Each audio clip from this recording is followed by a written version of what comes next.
Welcome to our special Friday Dispatch podcast. I'm your host, Sarah Isger, joined by Steve Hayes. This podcast is brought to you by thedispatch.com.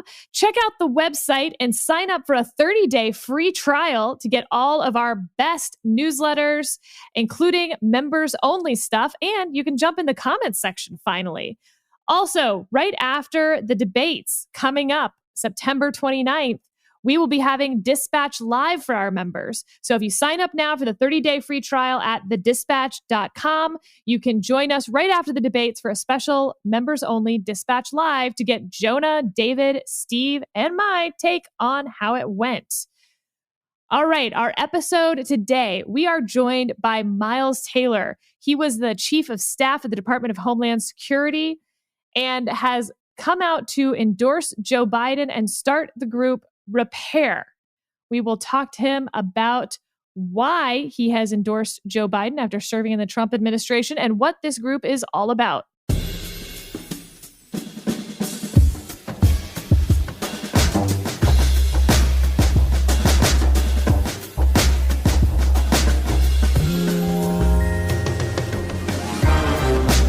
Let's dive in. Miles Taylor joining us. Your new group is called Repair. It's an acronym. Tell us what the acronym means. The acronym is the Republican Political Alliance for Integrity and Reform. And thank God for acronyms, because we will just call it Repair. For the rest of this pod, yes, definitely. For the rest of this pod. And what's the thesis of Repair? So we started the organization with really a threefold mission. One, we feel like we need to restore leadership in Washington, D.C. That's a very not so subtle way of saying we think that Donald Trump's tenure in Washington should end this coming January. Two, we're really focused on getting the Republican Party to adjust its priorities and be a more inclusive and intellectually diverse party in the post-Trump era. And then three, we really are trying to repair the country. We think that the president, not just his rhetoric, but his policies have done real damage to the fabric of our republic. And so the organization is going to bring together senior officials from the Reagan, H.W. Bush, W. Bush, and Trump administrations, along with former members of Congress, to lead an effort to talk about the future of the Republican Party and the country in that post-Trump era. So we're excited about it, and we just officially launched this week. So we already had the Lincoln Project. We also had Republican voters against Trump. Why did you think there needed to be another Never Trump organization? That's a great question. So I had conversations with a lot of those different groups. And the conclusion that I came to was they were all focused on November 3rd and defeating Donald Trump. But there weren't enough groups out there focused on the post-Trump period. What are we going to do after November 3rd? What are we going to do with the Republican Party? Who do we want to be after the Trump era? Because look, I think that a lot of folks would agree the Republican Party right now is a cult of personality. It's totally built around one man. So what do we do when that one man's gone, whether it's in 6 months or 4 years and 6 months? And we wanted to start that conversation. We felt like those other groups, because they were so focused on the election and the politics, weren't as focused on the ideas that needed to come next to replace Donald Trump. So that's really going to be our focus, is on the ideas and the what comes next. So you joined the administration in the Department of Homeland Security. What did you not know about Donald Trump from the 2016 election and the beginning of his administration that allowed you to join the administration that you then now feel has changed your mind entirely? Yeah, so I think most of us were pretty clear-eyed going into the administration. Anyone who says otherwise is either, creating revisionist history or is trying to get something from Donald Trump. I think we all went into that administration recognizing he was a man of pretty poor character. But there was a hope, I think, that the office itself would perhaps bring a little mental sobriety to Donald Trump, as it has for a lot of people who've sat in that office. We've watched as Barack Obama went gray and George W. Bush went gray, and they've said that the office changed them. I don't think anyone was under the illusion that Donald Trump would suddenly become a paragon of virtue by entering the Oval Office and sitting behind the Resolute desk. But I think that we all hoped that in the immediate, he would, reduce his tweeting and be a little bit more of a controlled and self-disciplined figure. What was both surprising and terribly unsurprising at the same time was that this didn't happen. And if anything, the Oval Office had the opposite intended effect on Donald Trump. I really think once he had the powers of the presidency, he got drunk on the powers of the presidency, and they did not have that sobering effect. They had a very inebriating effect on President Trump, and I think magnified some of his worst impulses. Look, at the beginning of the administration, I think a lot of us felt like, okay, this is very tumultuous, but it's always tumultuous in a transition period. But by the end of the year one, it was clear it was going to remain extraordinarily tumultuous, and that the responsibility for that lay squarely at the president's feet. But after year one, you didn't start as chief of staff of the Department of Homeland Security. So, you accepted promotions, et cetera, even knowing the flaws after year one. Definitely. And you know what? I would say this. I would even go as far as to say, despite the fact that I am fervently focused on making sure that Donald Trump does not win re-election, if he wins re-election, I will be the first person to go to folks in the Republican Party and say, if you have the opportunity to serve in this administration, you should go do it. Now, not just anyone. Those are people who I think, if they're qualified for their job, should go do it, because what we're talking about here is, the most powerful country on the planet. We're talking about departments and agencies that do real things to protect and defend the American people. And we need folks that are qualified to be in those jobs. So you ask a great question, Sarah, and people ask me this all the time. They're like, well, why the hell did you stay? And my response is, if you saw what was happening, why the hell wouldn't you stay if you cared about your country? Because in the Trump administration, as we've seen, and we predicted this at the time, we didn't know if it would be true, but we predicted that if Trump purged all of us, we would all be replaced with campaign lackeys and people who were unqualified to do those jobs. It is precisely what happened. And at one point in 2018, amidst the family separation debacle, behind the scenes, I was pretty adamant that it was time for us all to pull chocks and get out of there, that it was time to resign. But then we quite literally saw the list that someone who, at the White House, Sarah, a list that someone had of who we were going to be replaced with once we got fired. And it was a spooky list. It was a group of people that I was worried if they stepped into our jobs, definitely wouldn't tell the president no when he said do X, Y, and Z illegal or unethical thing. They would be the first to jump at the opportunity to do whatever he said. So we hung on a little bit longer, hoping that we could forestall that outcome. Now, fortunately, some of the people on that list did not make their way into the administration. Some did. I don't want to name names, but we tried to do the best we could for as long as we could. But the point at which saying the word no was no longer enough is when it was time to get out of the administration. When the president stopped listening and we couldn't put bad ideas back in the box, we had to get out there. And now you have an administration that, in addition to campaign lackeys who are totally unprepared to run some of the offices that they're in, and this week we've seen some of those people pop up in the news who are not really fit for their jobs. You have this army of child soldiers spread throughout the administration, these like 23-year-old mega MAGA hat-wearing college frat boys who are thrilled to be in the Donald Trump administration and who are incredibly, remarkably unqualified to do their jobs. And this has a real impact. Okay, these are people who are in jobs where they need to think about things like, cybersecurity policy or counterterrorism, and they're not equipped to do that. So I genuinely think that the consequences for Americans are real now that the so-called axis of adults has been dismantled by this president. Steve?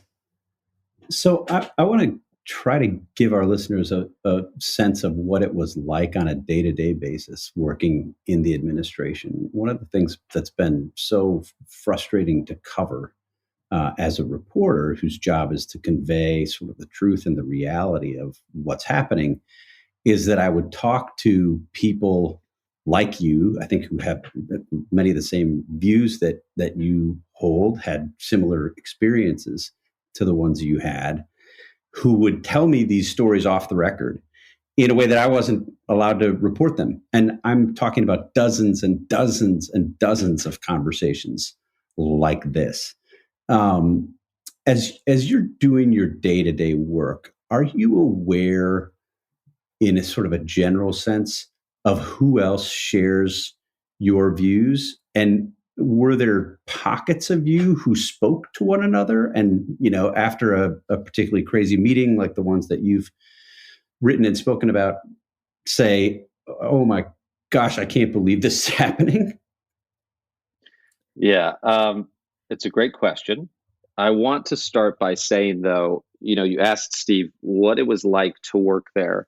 And I would normally say it's an honor to be in public service, and it would be in any administration. But every single day in the Donald Trump administration was a pride swallowing siege. And it made it very difficult to continue. You literally would wake up to the tweets. And it's not just that the tweets are bad or poorly written or anything else. It's that they changed the trajectory of your entire day.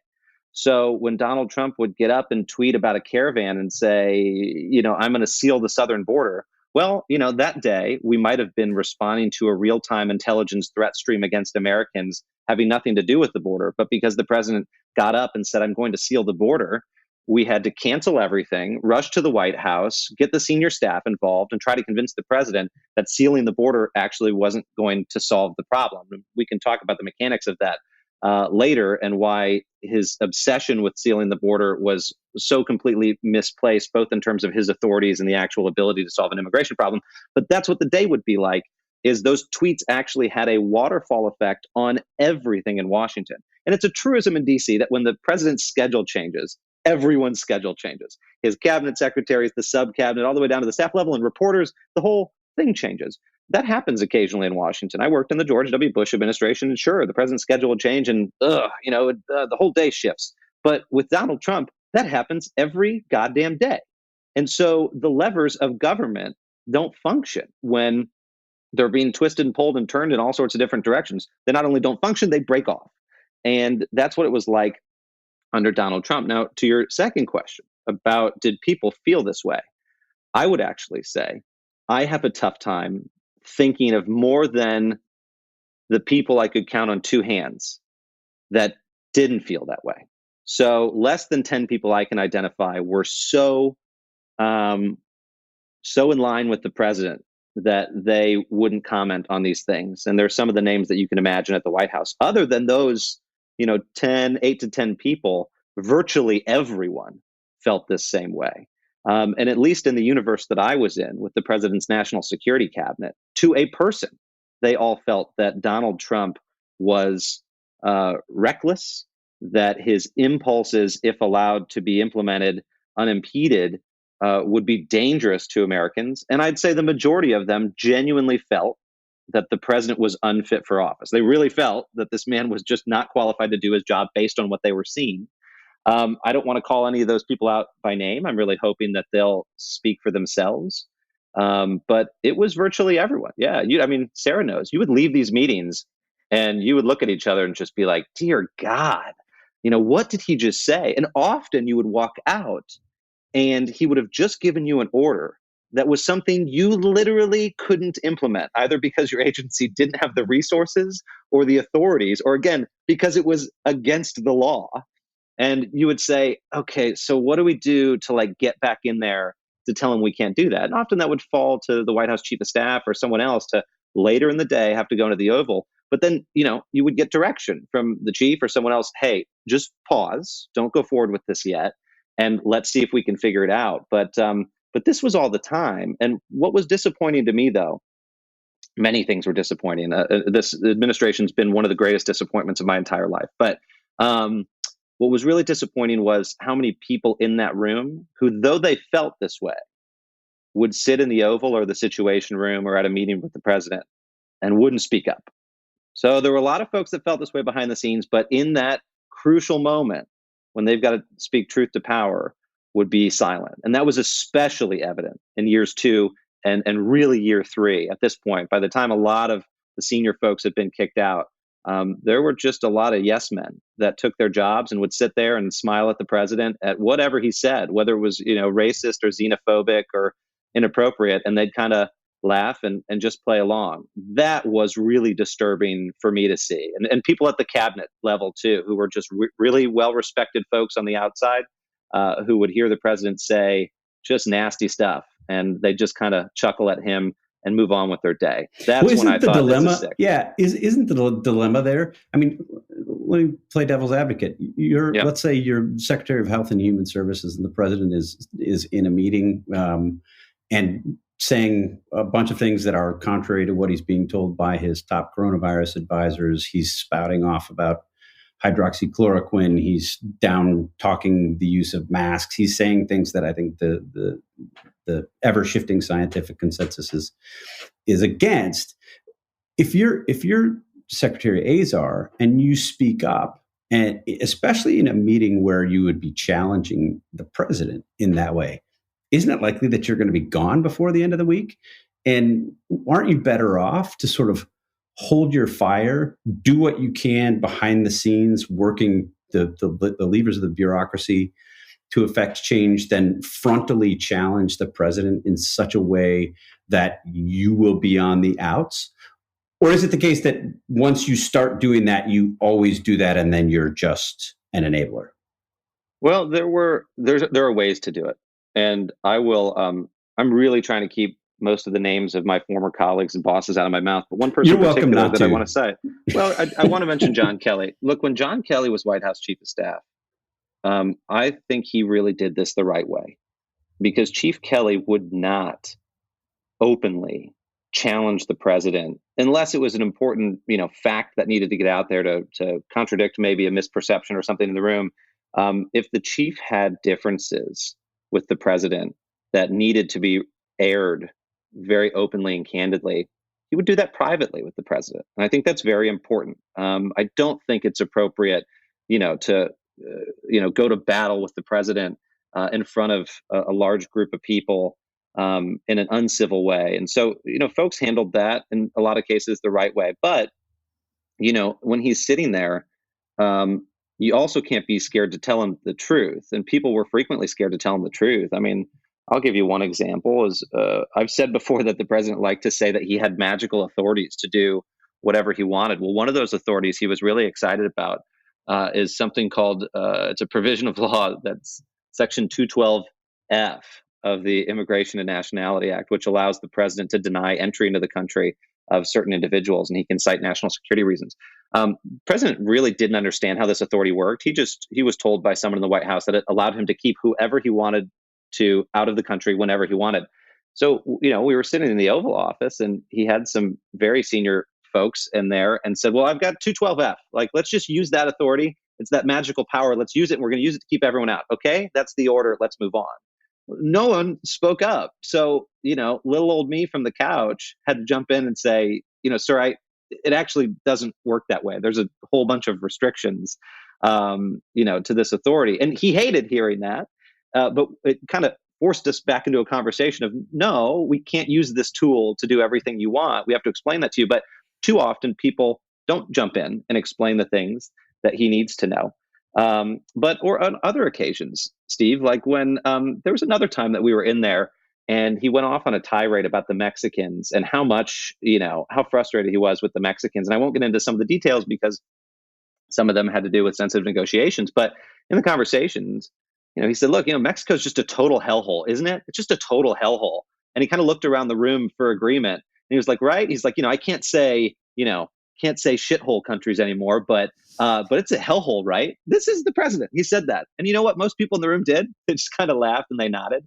What they should have done, Steve, is say, no, they're actually great partners. And there is someone who was in that room that day, and I won't say who, but who chimed in and said exactly that. And just said, no, they're really good partners, Mr. President. And that's how we should treat them.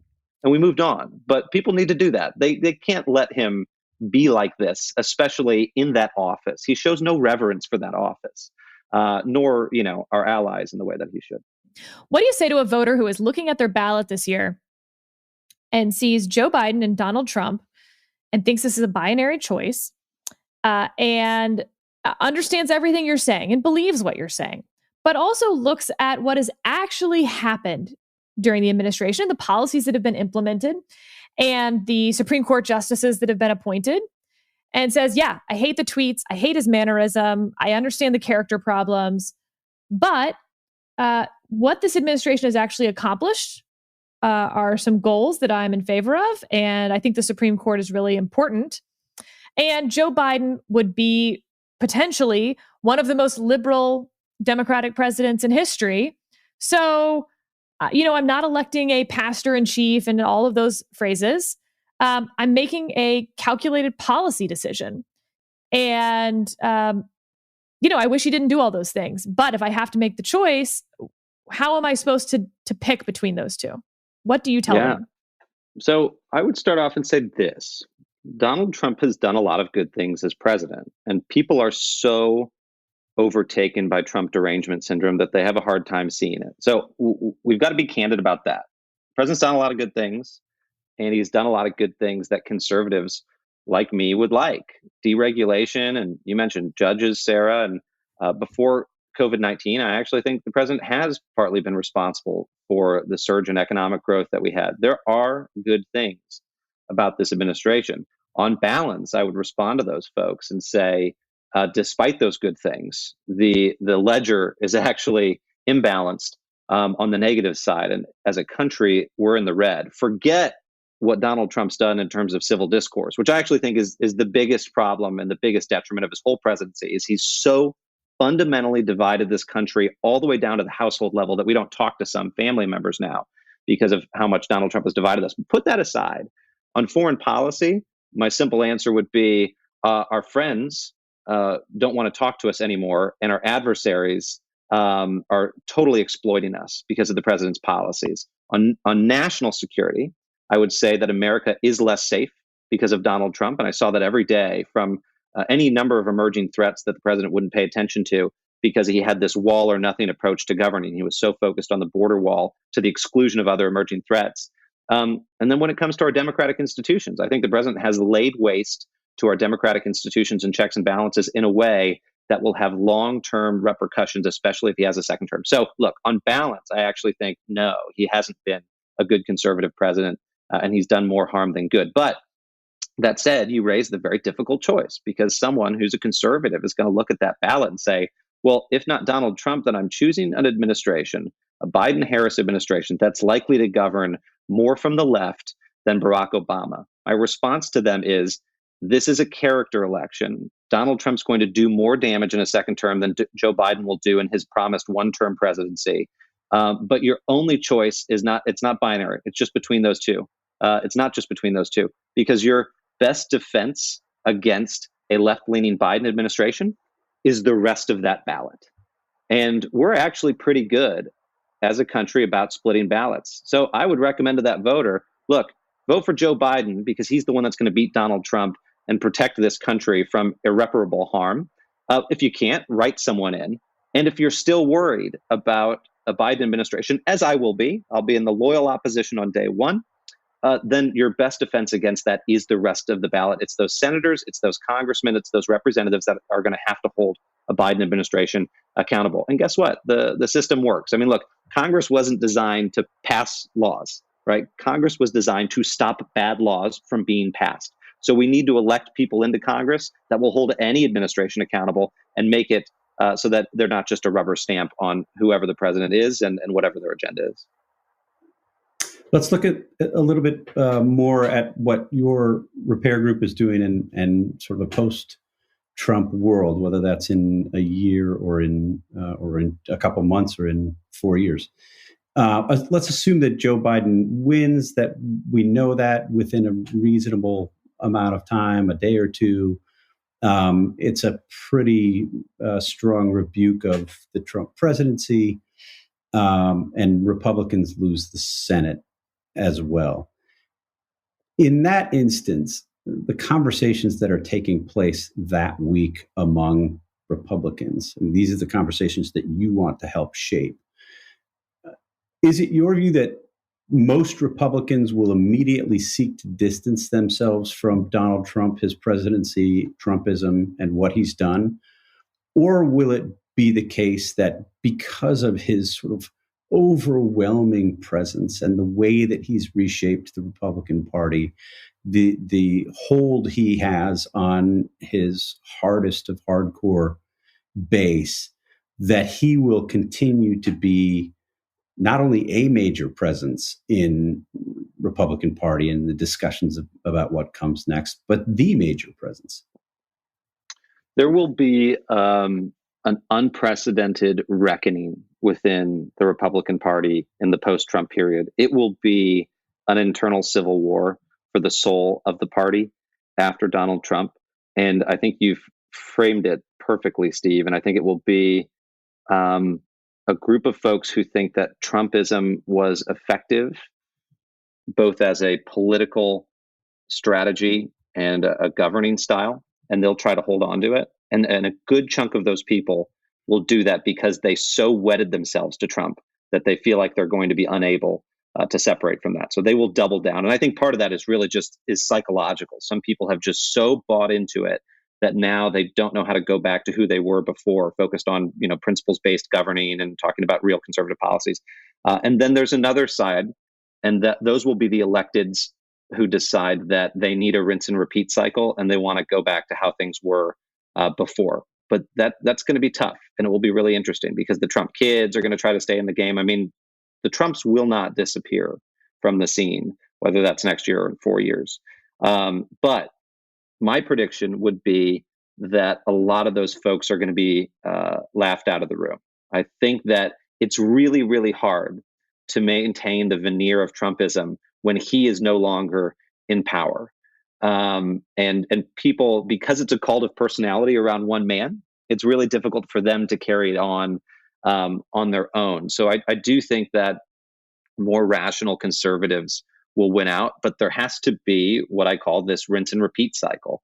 Or in another context, you could think of it as a truth and reconciliation commission, like you've seen in countries that emerge from civil wars, where they really try to grapple with what happened. That needs to happen in the Republican Party. There needs to be honest dialogue about how we went down the path of Donald Trump, what it meant, what damage has been done, and how we get back. Our group intends to play at least some modest role in that, but we also want to bring together the other conservative groups who maybe disagree with us to have that conversation, to create that rinse and repeat cycle for some of our electeds, and hopefully emerge from the other side of this, beyond that cult of personality and back to an actual party of ideas. I mean, the aftermath of a Truth and Reconciliation Commission, or just going through that exercise, would suggest that there needs to be some kind of purge. Are you suggesting that the sort of non-Trumpy Republicans try to wrest control of the party and purge the Trumpists, and along with them the base of the Republican Party? That is, I mean, Donald Trump always exaggerates. It's never 96% approval. And I think it's fair to point out that the Republican Party is smaller, considerably smaller, I think, than it was when he took office. But he does have, I mean, there's a huge group of rank and file Republicans who are, I think, can be accurately described as reluctant Trump supporters, and will probably break away when given an opportunity. And that includes, I'd say, a vast majority of Republican elected officials in Washington. There is still this base of the Republican Party, and a core group of Republican elected officials, and we could disagree about how many will stick with Donald Trump after such an election. But are you suggesting a purge? Like those people have to be ousted, or is there some way to try to find a way forward that includes Trump enthusiasts? I think that we have to try to find a way, and there's really, really strong disagreement among some of my peers on that question. There are a lot of folks who believe the Republican Party is dead, and the only way to bring it back in any to give it any semblance of what it once had as the party that emerged from classical liberalism, libertarianism, what have you, is to burn the entire thing down to the ground. A lot of people believe we just got to burn it all down to the ground. I'm actually not one of those, because I think if that's the only way to do it, then we're resigning ourselves to being out of power for a generation.